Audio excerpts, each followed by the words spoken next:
Hello everyone, hope you're doing well. I thought today we would have a look at the naval side of the past developers for March of 2022. There isn't a ton of ships, but there is some really interesting stories. So therefore this video, even though it doesn't cover a ton of vehicles, what it does cover is a ton of information. So for me at least, that's always very fun. Anyway, let's get into what was passed to the developers. The first is an American destroyer, and this was the Benson class of destroyers. Basically what these look like were mini Fletchers, and they were indeed a stepping stone towards the Fletcher class, meaning that the Benson was similar to it but had slight differences. The specific Benson class had 8 ships in it, and built based off the Sims class, and they were built under the FY 1938 program, and initially were meant to be armed with 5 main gun turrets, 4 AA guns, and 3 quad torpedo tubes. However, in the end, this was scrapped due to stability issues, and a revision of the FY 1938 program allowed these 8 ships to be remodeled. And when it comes to it, there are 2 specific ships that we're going to be looking at here. You got the USS Benson and the USS Mayo. Now, the Benson had 5 turrets with 1 gun per turret, and the Mayo had 4 turrets with 1 gun per turret. These machines use standard 5-inch guns, the Mark 12s, that you will be used to already, and they basically are sat in Mark 30 Mod 8 mounts, I believe, and also Mark 30 Mod 18 mounts, very similar to what you find on pretty much everything else. On the Benson class, each gun had about 320 rounds, and once again, just the same ammo that you've seen before. The USS Mayo, though, only had 4 guns, which would have been mounted in Mark 30 enclosed mounts, and the guns had an elevation rate of 15 to 18 degrees per second and train rates between 28 to 34 degrees per second, and the rate of fire could be between 15 to 22 rounds per minute. Also, when it comes to torpedo armament, they differ slightly as well, with the USS Benson having 2 mounts of 5 tubes per mount, and the Mayo having 1 mount and 5 tubes per mount for that as well. So the Benson had 10 torpedo tubes, whereas the Mayo only had 5. The anti-aircraft armament, the Benson itself, had 6 single mounts of 12.7mm M2 Browning machine guns, and the Mayo had 4 mounts of single-mounted 20mm Oerlikons and 2 mounts of dual-mounted Bofors AA guns. So you can see how the Mayo, being more of a late war machine, had access to heavier AA armament. The Benson also had access to 2 depth charge racks with a total of 10 depth charges, and also QCE sonar, where the Mayo had the SGSC Mark IV and Mark 12-22 radar, plus 4 Y-gun depth charge throwers, and 2 depth charge racks with a total of 44 to 50 depth charges each, which is kind of crazy. When it comes to the actual engines on these things, they both use the same 2 sets of Westinghouse geared steam turbines powered by 4 Babcock and Wilcox boilers for a maximum speed of 35 knots. They had about 208 men, and at full load, they were 2,591 tons. So, not crazy heavy, but big enough, and the main difference between them, of course, being the armament that was on board. The next one is a Soviet set of light cruisers. You have the Project 68U-1, the Zhdanov, and also the Project 68U-2, the Admiral Sinyavin. So there's a few when it comes to this setup. The Project 68U-1 and U-2 classes are 2 light cruisers that are 2 separate modifications for 2 separate cruisers of the Project 68 BIS class.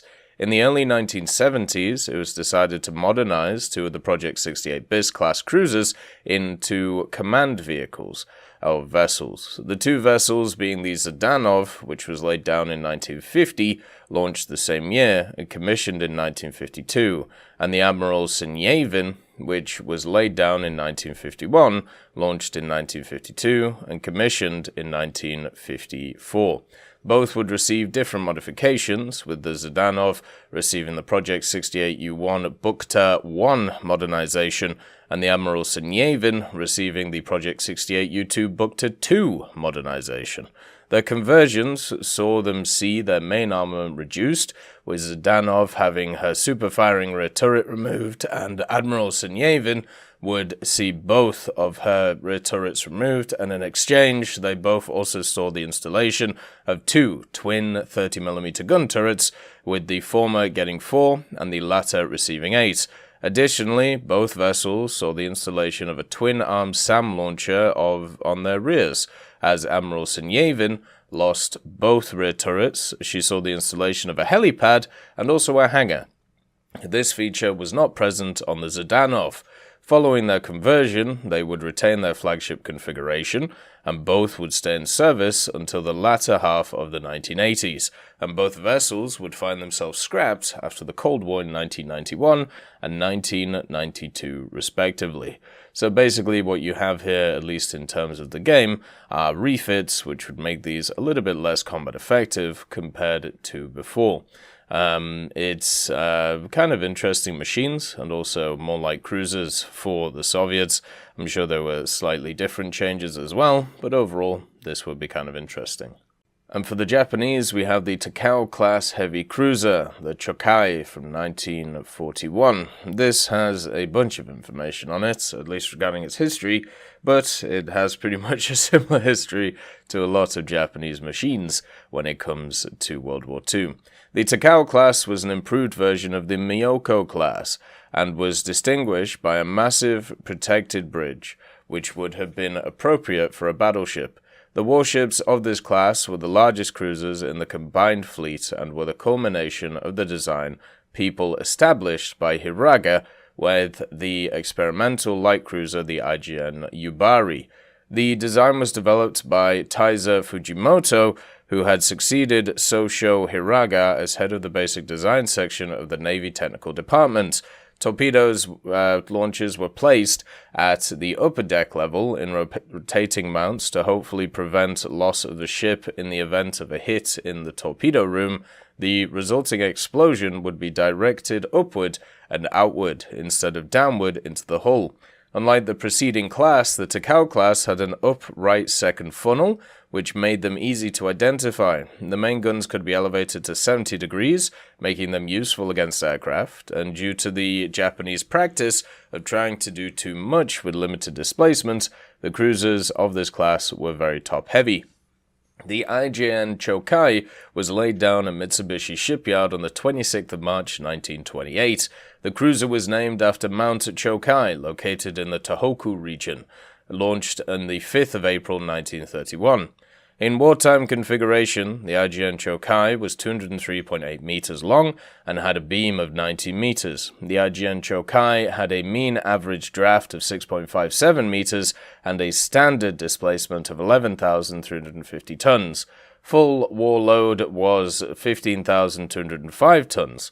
12 Kanpon boilers drove 4 sets of single-flow impulse-type geared turbines, providing a total of 130,000 horsepower, turning 4 shafts with 3 bladed propellers. Top speed was around about 35.5 knots. Complement was 824 officers and men. Takao class side armor was 10.2 to 12.7 centimeters thick, and the armor deck was 32 to 35 millimeters thick, and the bridge was protected by 14 to 16 millimeter armored plates. All 4 cruisers were commissioned between the 30th of March 1932 and the 30th of June 1932. They were registered at the Yokosuka Naval Yard until they were removed from the Navy list. They replaced the earlier Myoko-class heavy cruisers in Cruiser Division 4 of the Second Fleet, and between the 31st of May 1932 and the 2nd of June 1938, the 4 heavy cruisers took part in training and also fleet maneuvers, during which their top heaviness became evident, leading to the rebuilding of the IJN Takao and the IJN Atago at Yokosuka in 1938 and 1939. The modifications essentially created new ships that had new profiles and were superior to the earlier models in the balance among armament, speed, and defense. The IJN Maya and Chōkai were never modified as completely as the other 2 heavy cruisers. And during World War II, before the start of the Pacific War, the Takao, Atago, Maya, and Chōkai joined battleships Kongo and also Haruna in Battleship Division 3 in the Pescadores Islands as the main body of the Southern Area Force under Admiral Kondo. The group provided distant cover for early war operations in Malaya and also Borneo. On the 17th of August 1942, Chōkai departed the Mao Passage with Cruiser Division 6 for Rabaul. Embarks Vice Admiral Mikawa and staff, then proceeds through the slots towards Guadalcanal with light cruisers, the Tenryu and Yubari, and also the destroyer the Unagi. The submarine, the USS S-38, sights the IJN force in St. George's Channel, but is unfortunately unable to attack. On the 9th of August 1942, during the Battle of Savo Island, Vice Admiral Mikawa aboard IJN Chōkai led Cruiser Division 6 in a night gun and torpedo action. At 23:12, Chōkai, Kako, and Furutaka each launched a float plane to provide illumination. They soon reported 3 cruisers south of Savo. The Japanese approach W of Savo undetected, surprised and sunk Captain Samuel N. Moore's USS Quincy and Captain, later Rear Admiral Frederick L. Reifkohl's USS Vincennes, and heavily damaged Captain William G. Greenman's USS Astoria.